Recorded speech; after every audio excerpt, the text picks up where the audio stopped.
Oh, saan dua?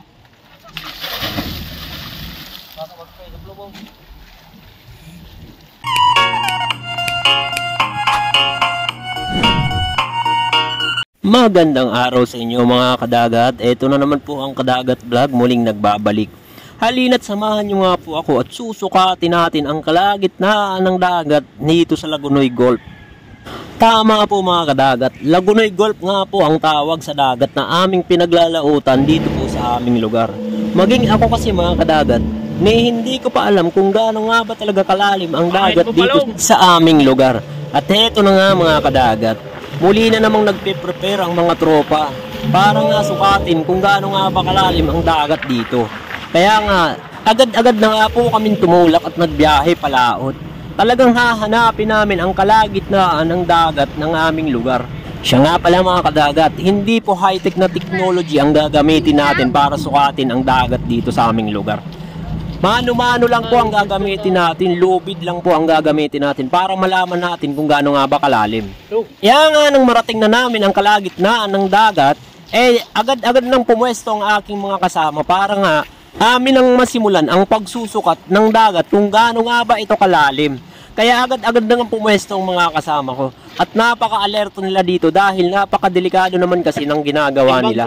Ihuhulog lang naman nila yung dalawang bato, dalawang piraso na may bigat na siguro mahigit kumulang na 1,000 kg. Konting pagkakamali mo lang at pumulupot sa paa mo yung lubid, malamang kasama ka ng bato sa pinakailalim ng dagat. May dala-dala nga kaming lubid na may habang 800 na di pa. Halos tansyado na kasi ng kapatid ko kung gaano nga ba talaga ito kalalim. Dahil madalas siguro sa isang taon nakakalima o 6 silang beses na ginagawa ito. Medyo ma-pressure rin to mga kadagat. Kailangan mo lang naman kasing mag-ipon ng 8,000 pesos in cash para lang makagawa ng isang ganito. At ngayon nga mga kadagat, sasabihin ko na sa inyo kung ano nga ba itong ginagawa nila. Talaga nga bang sinusukat lang namin yung dagat? Hindi po mga kadagat. Ginagawa po talaga nila ito dahil sa ito po talaga ang pamamaraan at pinaka-basic na noon pa umiiral na sa mga mangingisda. Ang tawag po dyan sa ginagawa nila ay boya. Nag-aarya po kami para tirahan po ng mga isda sa ilalim. Medyo na-curious nga kasi ako mga kadagat. Kasi mag-aarya lang naman sila ng lubid. Ba't di pa natin sukatin kung gaano nga ba ito kalalim? Pero ang nakakatuwa naman sa parte na to mga kadagat, hindi pa ako nagtatanong sa kapatid ko kung gaano nga ba kalalim ang dagat na aming pupuntahan. Agad-agad naman meron na siyang kasagutan. Kaya mamaya malalaman nyo yan mga kadagat.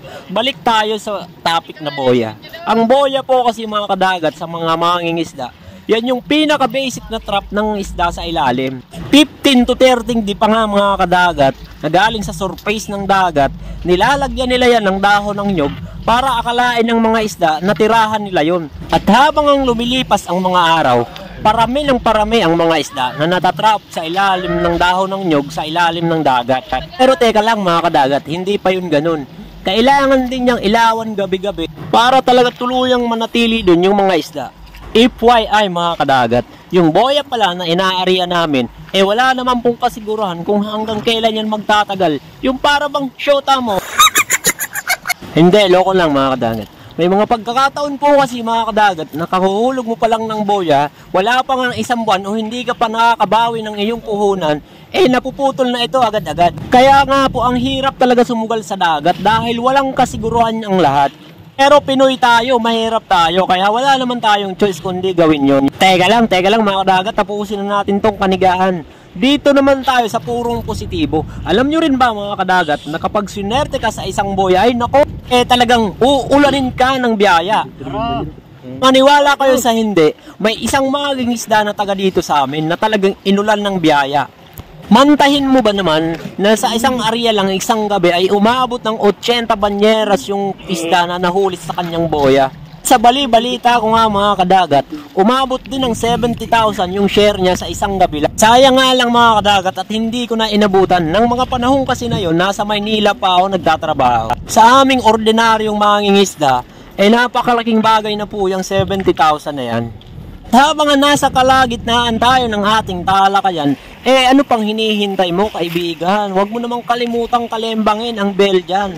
I-like mo rin ang video ko sa kapusuan kasi napakalaking tulong yun para sa akin, kaibigan. At sa huli, magkomento ka naman. Kapag umabot nga kadagat sa 1 taon hanggang 2 yung boya mong inaryan, ako, mag-thank you ka na kay Papa Lord dahil napakaswerte mo na yan. Bukod kasi sa nabawi mo na yung puhunan, siyempre, ang dami mo na rin dinelehensya niyan. Isa lang talaga masasabi ko, mga kadagat, yung buhay sa dagat talagang swertihan lang. At kahit nasaan ka pa man lupalop, kaibigan, importante talaga yung pakikisama sa kapwa, pakikitungo. Pag meron kang ganun, ako, si Lord nang bahalang magbalik niyan. Ang haba na nga ng sinabi ko, mga kadagat, munti ko nang makalimutan. Nako, paubos na pala yung lubid na dala namin na 800 na di pa.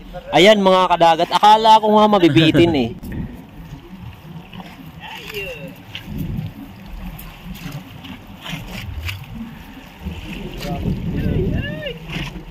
Dalagan pa.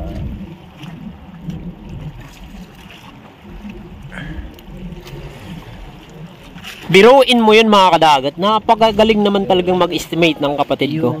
Yung sumpay na yan, last na sumpay na sana yan. Biruin mo yan, oh. Tumigil na siya, hindi na siya gumalaw, mga kadagat. Ibig sabihin, naabot niya na yung pinaka ilalim ng dagat. Kaya yung dala naming 800 na di pa, natirhan pa ng 100 na di pa. Ibig sabihin, 700 na di pa kalalim ang dagat dito sa Lagonoy Gulf, mga kadagat. Siguro naman wala nang lalalim pa sa area na to. Kasi ito na talaga yung pinaka-sentro ng aming pinaglalautan, mga kadagat. Dahil nga naabot na ng bato yung pinaka-ilalim ng dagat, hindi pa yun doon natatapos, mga kadagat. Lalagyan pa yan ng allowance na lubid ng mga 40 di pa. Hindi kasi pwedeng sakto lang dahil ang dagat iba-iba yung current. Or agos kung sa Tagalog, mga kadagat. Kapag malakas nga ang agos ng dagat, mga kadagat, nako, talagang lulubog yung boya mo, hindi mo na siya makikita kailanman. At pagkatapos mo nga siyang lagyan ng allowance na 40 di pa na lubid, lalagyan mo na naman uli siya ng para naman sa mga dahon ng nyog. Kumbaga, yun yung panalian ng dahon ng nyog.